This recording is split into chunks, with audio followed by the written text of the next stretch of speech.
So hey guys, this is Arjun from Aspire Learning to empower your inner aspirant. और आज की इस video में बात करने वाले हैं कि जो आपने कैस मारा है एमसीक्यू में, उसकी सही होने की प्रोबेबिलिटी कैसे बढ़ा सकते हैं। मैं ये नहीं कह रहा हूँ कि पूरे एमसीक्यू वाले पेपर में आप तुक्का ही मार के आ जाएं, इससे तो बहुत बेकार है। पर मैं चाहता हूँ कि अगर आप तुक्का भी मारे तो एकदम सही गैस होना चाहिए, मतलब उसकी सही होने की प्रोबेबिलिटी ज़्यादा हो। वो कैसे इंश्योर करें, चलिए जानते हैं।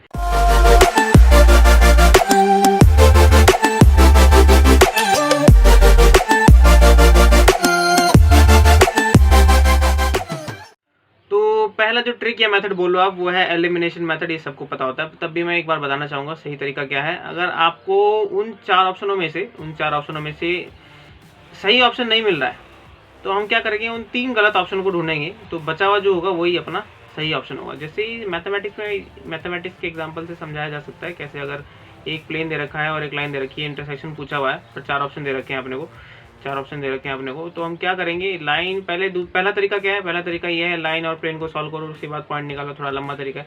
दूसरा तरीका क्या है, अगर आपके पास टाइम है तो हम क्या करेंगे, एक एक ऑप्शन को लाइन और प्लेन की इक्वेशन में डाल के देखेंगे, जो सेटिस्फाई कर जाएगा वही हमारा ऑप्शन होगा। तो मैथमेटिक्स में इस तरीका का होता है। अगर ग्राफ वाला क्वेश्चन आ रहा है, जैसे केमिस्ट्री और फिजिक्स में ग्राफ वाले क्वेश्चन आ रहा है, जैसे 3 ग्राफ ऐसे दे रखे हैं, ये ग्राफ दे रखा है, ये ग्राफ दे रखा है, मान लो ये ग्राफ दे रखा है। और वो ग्राफ जो ज़्यादातर होते हैं क्वांटिटीज़ के बीच में होते हैं। अगर एक क्वांटिटी है वो पता है कि वो नेगेटिव स्लोप के साथ नहीं होती, तो गलत हो जाएगा। अगर आपको पता है कि वो क्वांटिटी जब एक्स और वाई इन्फिनिटी जाते हैं तब कैसे बिहेव करती है, तो आप ऑप्शन सही कर सकते हैं। अगर आपको पता है कि वो एक्स इक्वल टू 0 पर मैक्सिमाइज होती है, वो आप सही कर सकते हैं। मेरा मतलब कहने का ये है कि अगर आपको पता है कि उस फंक्शन या फिर उस क्वांटिटी का बिहेवियर कैसा है, बट आपको ये नहीं पता कि what exactly the graph is, तब भी आप गैस कर सकते हैं कि इसका ग्राफ ये होना चाहिए। और ग्राफ वाला क्वेश्चन तो छोड़ना भी नहीं चाहिए, बहुत ईजी होता है। थोड़ा सा दिमाग लगा के हम सही ऑप्शन टिक कर सकते हैं। अगला स्टेटमेंट वाले क्वेश्चन में भी काम आ सकता है, ट्रू फॉल्स वाले में भी काम आ सकता है। और ये जो है, जो एलिमिनेशन मेथड है, हर टाइप के क्वेश्चन में और हर टाइप के क्या कर सकते हैं, सब्जेक्ट में काम कर सकता है। अगला जो है वो है हमारा गैम्बल बिटवीन या फिर गैम्बल ऑन 2 ऑप्शंस।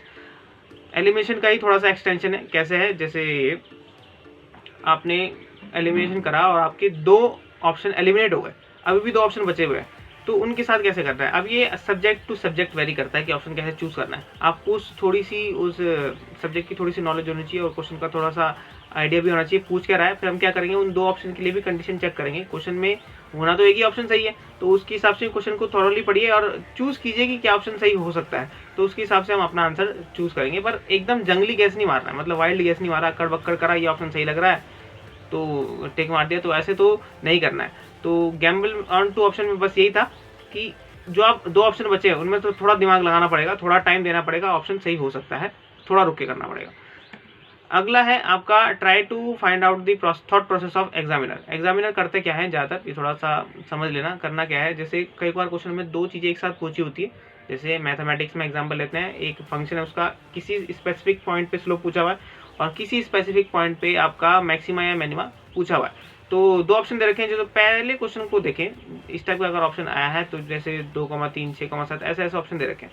इसमें आप पहली वैल्यू पहले निकालो या फिर दूसरी वैल्यू पहले निकालो, आपको दोनों ही वैल्यू निकालनी पड़ेगी। जैसे ऑप्शन देखो, अगर मैंने 2 निकाल लिया पहले, फिर मैं ऑप्शन में देखता हूँ 2 किसी ऑप्शन में है क्या है, ठीक है। अगर मैं पहले सॉल्व करता हूँ, अगर 3 निकल जाता है, 3 किसी ऑप्शन में है क्या है, मतलब जो भी आप पहले निकालोगे उसका पेयर किसी न किसी ऑप्शन में दूसरे के साथ मिल जाएगा। तो हमें क्या करना पड़ेगा, दोनों चीजें निकालनी पड़ेंगी। इस टाइप के क्वेश्चन में तो हम कुछ नहीं कर सकते, पूरा सॉल्व करना पड़ेगा। इस टाइप के क्वेश्चन में हम थोड़ा टाइम बचा सकते हैं, दूसरा जो क्वांटिटी है वो ना निकाल के। कैसे, पहले हम राइट वाले जो पॉइंट्स रखे उनमें देखते हैं, 3, 2, 7, 3। देखो 3 का रेपिटेशन है 2 ऑप्शन में, तो हम क्या करेंगे, 3 का रेपिटेशन, तो हम क्या करेंगे, जो बाद वाली क्वांटिटी है उसे नहीं निकालेंगे, पहले हम ये निकालेंगे शुरू वाली क्वांटिटीज। अगर आपका 6 या फिर 7 में से आता है आंसर, तो आपको वो सोचने की जरूरत नहीं है। मान लो आपका 7 है, तो ऑफकोर्स आपका दूसरा ऑप्शन सही है। तो हम ऐसे करके टाइम बचा सकते हैं। क्या करना है, बस एक इस तरह से क्वेश्चन को देखो कि कौन सा ऑप्शन, कौन सी चीज में पहले निकालूं जिससे मेरा टाइम बच जाए, उससे मेरा क्वेश्चन जल्दी सॉल्व हो जाएगा।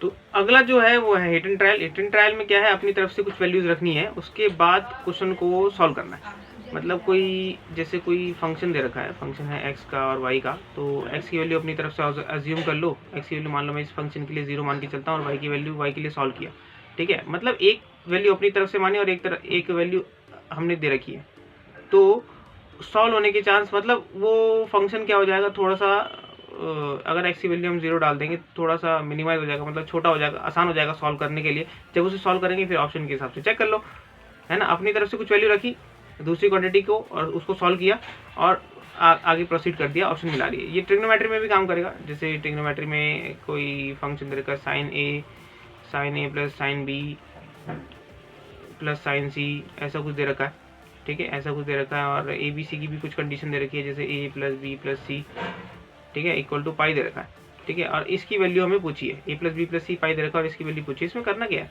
सॉल्व करने की जरूरत नहीं है। हम क्या करेंगे, जो ए बी सी है, a equal to b equal to c मान लेंगे, दैट इज 5/3। क्या ये कंडीशन को सेटिस्फाई कर रहा है? हाँ। तो क्या हम इसे डालेंगे तो यहाँ पे हमारा आंसर आ जाएगा, बिल्कुल आ जाएगा। ये भी एक ईजी क्वेश्चन मिल जाता है, हमें ट्रिग्नोमेट्री का कोई सा फॉर्मूला लगाने की जरूरत नहीं है।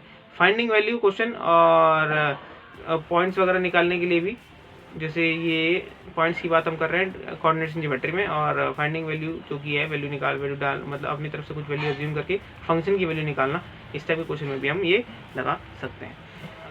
जो अगला है वो है अजम्पशन, मतलब अपनी तरफ से रैंडम वैल्यूज अज्यूम कर लो, उसके बाद क्वेश्चन को सॉल्व करो। इसको समझते हैं सीक्वेंस सीरीज के क्वेश्चन से कि इसे कैसे यूज़ करते हैं। जैसे एक सीरीज दे रखी है हमें, S equal to 1/2 plus 1/4 plus 1/8, ऐसे करके इक्वेशन मतलब सीरीज दे रखी है। ये तो आसान सीरीज है। इससे पूछ लिया nth टर्म क्या है, तो कुछ नहीं करना है, 4 ऑप्शन दिए हुए, 1 2 3 4, सारे के सारे n के फंक्शन होंगे क्योंकि nth टर्म पूछा हुआ है। तो n की वैल्यू हम 2 डाल के देख लेंगे। n की वैल्यू यहाँ 2 डालने में सीरीज जो वैल्यू आती है वो होती है 1/4, ठीक है, 1/4 आता है। अब यहाँ भी ऑप्शन में n की वैल्यू 2 डाल के देखेंगे, जो ऑप्शन सेटिस्फाई करेगा वो हमारा आंसर होगा। पर हमें क्या करना है, केवल एक ही n की वैल्यू डाल के नहीं देखना है। n इक्वल टू 1 पे भी चेक करो, n इक्वल टू 2 पे भी चेक करो और n इक्वल टू 3 पे भी चेक करो। जितना ज़्यादा चेक करेंगे उतने ज़्यादा अपने ऑप्शन को, मतलब अपने ऑप्शन की सही होने की प्रोबेबिलिटी चांस ज़्यादा होगा। सॉल्यूशन ऑफ ट्रायंगल और ट्रिग्नोमेट्री में भी ये क्वेश्चन हो सकते हैं। हमें क्या होता है कि एक ट्रिग्नोमेट्रिक एक्सप्रेशन दिया होता है, जैसे इन्वर्स में हो गया या फिर जो भी ट्रायंगल को कुछ कंडीशंस दी होती है, ट्रिग्नोमेट्री वो दे रखा होता है, एक्सप्रेशन दे रखा होता है, उसकी वैल्यू निकालनी होती है, फिर डोमेन वगैरह कुछ भी निकाल सकते हैं।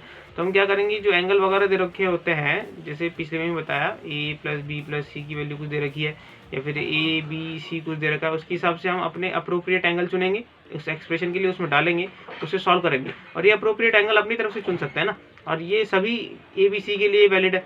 ये इक्वेशन सभी एबीसी के लिए वैलिड है। तो जो भी हम एबीसी की वैल्यू डालेंगे तो अपना जो आंसर आना चाहिए वो सही आना चाहिए। फिर उसके बाद हम ऑप्शन में देखेंगे कौन सा ऑप्शन मैच हो रहा है, तो फिर ऑप्शन टिक मार देंगे, ये सही हो।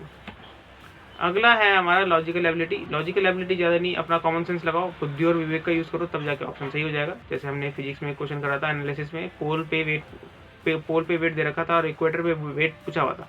क्या बोलते पूछा हुआ था कि इक्वेटर पे वेट क्या होगा। तो इसमें ओमेगा वगैरह कुछ नहीं दे रखा था हमें, बस यहाँ पे कॉमन सेंस लगाना था। तो 4 ऑप्शन दे रखे थे, जैसे यहाँ पे लिख के दे देता हूँ। जैसे इसका ऑप्शन 50 दे रखा था, 49 दे रखा था, 48.9 दे रखा था और 49.9 दे रखा था। ये केजीज में अपने क्या बोलते हैं वेट थे, ठीक है। अब जो आपका पोल पे वेट था वो 49 दे रखा था। तो हमें पता है जब पोल से इक्वेटर की तरफ आते हैं, इक्वेशन के अनुसार जो फिजिक्स में इक्वेशन होती है, उससे होगा क्या, पोल से जब हम इक्वेटर की तरफ आएंगे तो हमारा जो वेट है वो कम होगा। तो ऑप्शन क्या होना चाहिए था, 48.9, है ना। और सारे ऑप्शन क्या है, 49 से ज़्यादा है। यहाँ से पोल से जब इक्वेटर की तरफ आते हैं तो हमारा वेट घटना चाहिए, यहाँ पे ऑप्शन में बढ़ रहा है, तो सीधा ऑप्शन क्या होना चाहिए, 48.9। बहुत ईजी क्वेश्चन था। यहाँ पे क्या लगाया, बस हमने थोड़ी सी अपनी एबिलिटी लगाई, लॉजिक वगैरह लगाया, तो ऑप्शन सही हो गया। सेंटर ऑफ मास और वर्क डन में भी इस टाइप के क्वेश्चन हो सकते हैं। जैसे सेंटर ऑफ मास का एक क्वेश्चन सिखाते हैं, जैसे डिस्क, ठीक है। और अपना ये वाला पार्ट होलो पार्ट था, इसे मैंने हटा दिया। तो नई बॉडी का मैंने सेंटर ऑफ मास पूछा है, तो जाहिर सी बात है उसका एक्स नेगेटिव होने वाला है। तो हमें ऑप्शन में देखना है कि किस ऑप्शन का जो एक्स है, एक्स कंपोनेंट है, वो नेगेटिव है। उससे क्या होगा, हमारे 2 ऑप्शन एलिमिनेट हो जाएंगे, 2 ऑप्शन बच जाएंगे। इन 2 ऑप्शनों में अपने को चेक करना है ना। और फिर पता होना चाहिए कि केवल एक्स एक्सिस की सिमेट्रिक हमने हटाया है, तो वाई ऑप्शन जो वाई पे हाइट होगी वो 0 होगी। अभी भी एक्स एक्सिस पे ही अपना सेंटर ऑफ मास लाया करेगा। अब इसमें मान लेते हैं एक्स को वाई दे रखा है कुछ, और इसमें एक्स नेगेटिव है, इसमें भी एक्स नेगेटिव है, फिर से पूछा है माइनस के एक्स को 0 दे रखा है। तो अपना ये वाला ऑप्शन सही होगा, क्योंकि जो अपना सेंटर ऑफ मास है वो वाई क्या बोलते हैं, वो वाई उसका 0 का, एक्स हमारा कुछ ना कुछ होगा, और एक्स वो होगा वो भी नेगेटिव होगा। तो इसके हिसाब से अपने हिसाब से भी थोड़ा सा लॉजिक लगा के हम ऑप्शन चूज कर सकते हैं, नहीं तो एलिमिनेट कर सकते हैं। तो बाद में फिक्स हो जाएगा कि हमें 2 ऑप्शन के लिए ही काम करना है, 2 ऑप्शन या 1 ऑप्शन के लिए ही काम करना है। वर्क डन वाला, जैसे फ्रिक्शन का वर्क डन पूछ लेते हैं, कई बार ज़्यादातर हमें पता है कि वो नेगेटिव होता है। जैसे गैस का वर्क डन पूछ लिया, कभी पॉजिटिव होता है कभी नेगेटिव होता है, वो कंडीशन पर डिपेंड करता है। पर हमें आंसर का साइन कम से कम तो पता हो तो ये बेटर रहेगा। जो अगला जो और लास्ट है वो सब छोटी छोटी और टिप्स जिससे आपका पेपर थोड़ा सा अच्छा हो। पहला क्या है, डोंट सॉल्व द क्वेश्चन, मतलब सॉल्व करने के बाद आंसर टिक मत करो जब तक आपने पूरा क्वेश्चन ना पढ़ा।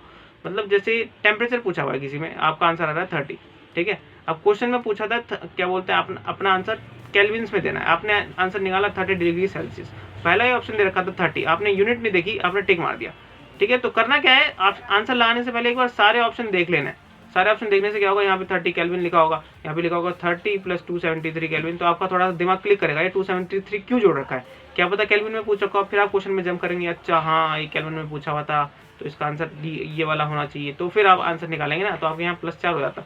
वरना अगर आप स्टार्टिंग में ही बिल्कुल बिना ऑप्शन देखे 30 मार दे तो आपका -1 होता। इवन आप बाहर जाके अपने दोस्तों को बोलते ये वाला क्वेश्चन तो गलत नहीं हो सकता, फिर बाद में पता लगा गलत होने के चांस सबसे ज़्यादा इसके थे क्योंकि आपने क्वेश्चन ही अच्छे से नहीं पढ़ा था।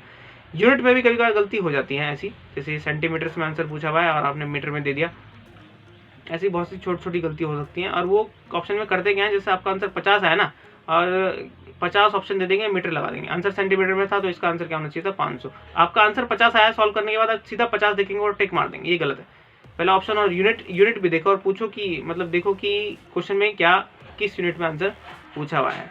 और जब कई बार हम क्वेश्चन सॉल्व करते हैं तो इस टाइप का ऑप्शन भी जाता है, 3 ऑप्शन दिए हुए हैं और चौथा ऑप्शन दिया हुआ है नन ऑफ दिस।